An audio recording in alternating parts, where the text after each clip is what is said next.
Good morning. I thought I'd do a quick video. I'm down here ballasting my points, and I thought people might like to see how I do that. Switches for our friends watching in America. It's one of the main reasons I don't ballast track, because I've had a couple of bad experiences and have read of numerous experiences where people have ruined their points. So this is what I'm trying to see if I can overcome that. So I thought perhaps people might find that interesting. And the first and most important thing is cup of tea. It's a job that requires patience. And anybody that knows me knows I don't usually do patience. So let's see how this goes. We're not all perfect. I've got good points as well. But I'm definitely not known for my patience, which is why model railways actually is really important for me, because it teaches me patience. So the first thing I've done is, if you like, prevention. So I've covered all the points, all the working parts, all the blades, everything that moves with masking tape. I've actually just added this little bit so that I could show you it, me taking it off. But there you go. And that shows you quite clearly then that all the parts where these blades move, I've not ballasted. And I've kept well clear of these. But obviously now I need to reballast those. I have to say I haven't found using masking tape on the edges as successful as I thought. I've not tried it before. I've read about people doing it. It does give quite a nice clean edge. But there we go. But it is very useful for keeping the ballast out of the points. And one of the reasons I do such a big area is what I don't want. Let's see if we can zoom in a little bit. I don't want the liquid PVA mix. It's all very well sort of putting ballast in here, but if it runs, it goes on the points that you don't want covered in glue. So what I've got is a couple of applicators with fine nozzles.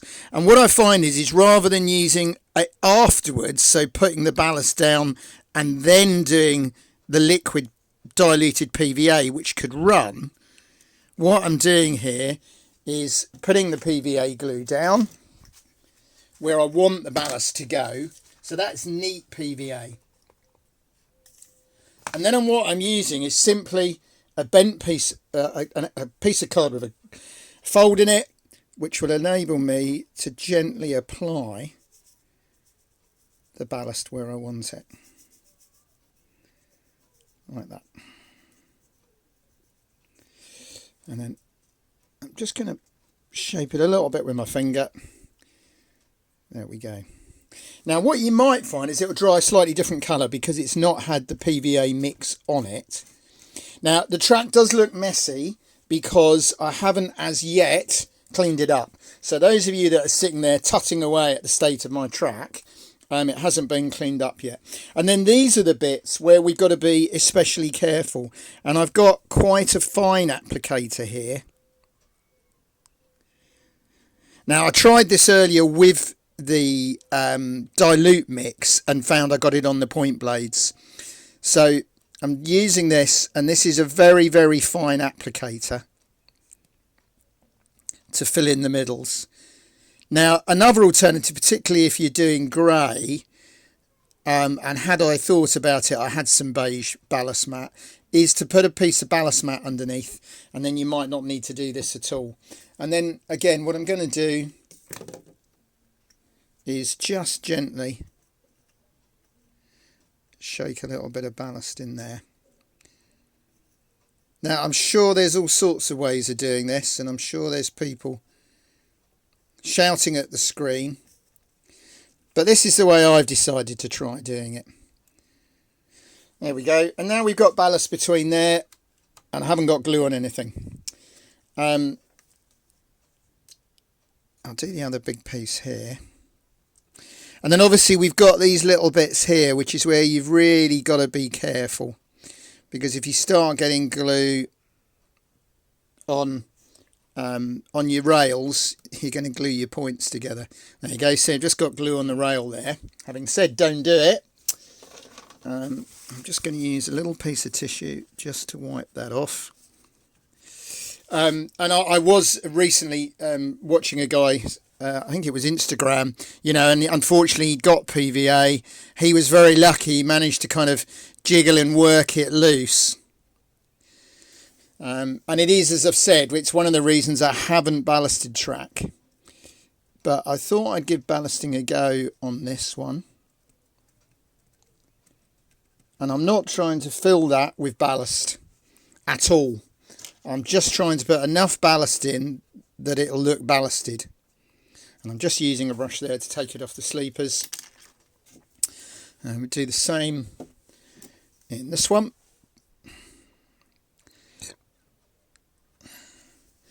But you get the idea.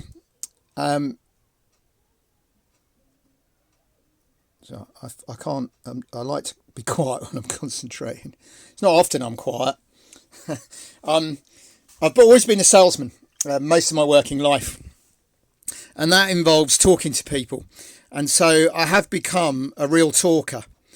And it was quite interesting at the Something Club where I discovered that I've been given a exhibition stand next to a newcomer on the basis that I'm Chatty Mike, and I will make them feel at home. Like I said earlier about not having patience, it's an interesting thing that in a world where increasingly people don't have confidence, and especially some younger people, you're viewed almost as an odd person because you chat and talk to strangers and things. But for me, it's always been my job, talking to strangers, because a lot of the selling I did, particularly in my later years, was business to business cold calling, opening new accounts, and you've got to walk into somewhere and talk to people. So I like talking to people, and I do talk too much, which is kind of handy when you're making videos, actually. But as I say, we've all got our strengths and weaknesses. Actually, the thing is with people, most people are very nice. And in fact, if you're talking to people, 9 times out of 10, they're interesting and nice people. There we go. That's the odd exception, but they're very few and far between.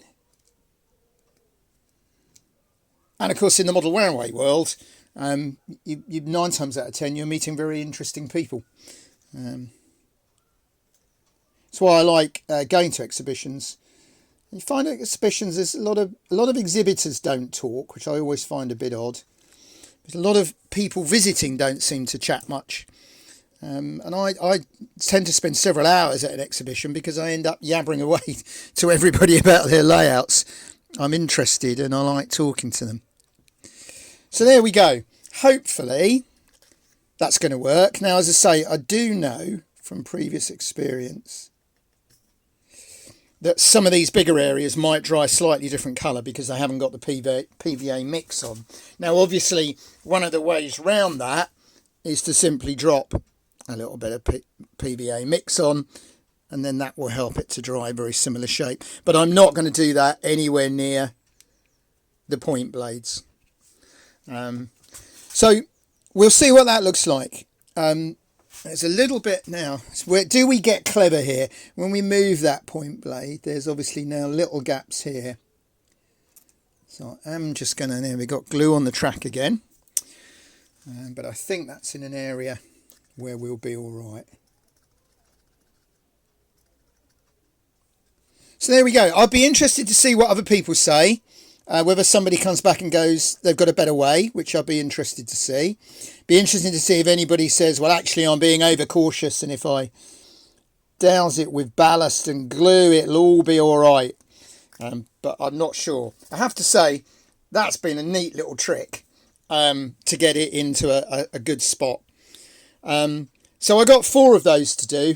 I've done a couple now, and we'll work this morning on doing that. While we're talking about neat little gizmos, the second-hand ballast I bought, actually very cheaply, included this. Now, this was interesting in that it did a very neat edge on the shoulders, but it absolutely covered the sleepers when ballast, which isn't the look I want. So it all had to be swept out again. So in fact, I've not found that worthwhile.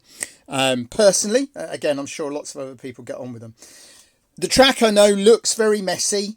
It does need cleaning. I've got to clean the tops of the rails and clean some of these little bits scraped off. It's going to be quite a big job. But I am pleased generally with the way the ballasting has come along. I'm quite pleased with the colour as well. The sort of brownie mix. That's worked well, I think. So hopefully people will find that helpful and useful. Hopefully when I've finished I haven't stuck my points together. And I'll mention it in the next update video. But as always, thank you for watching, and I'll speak to you again soon.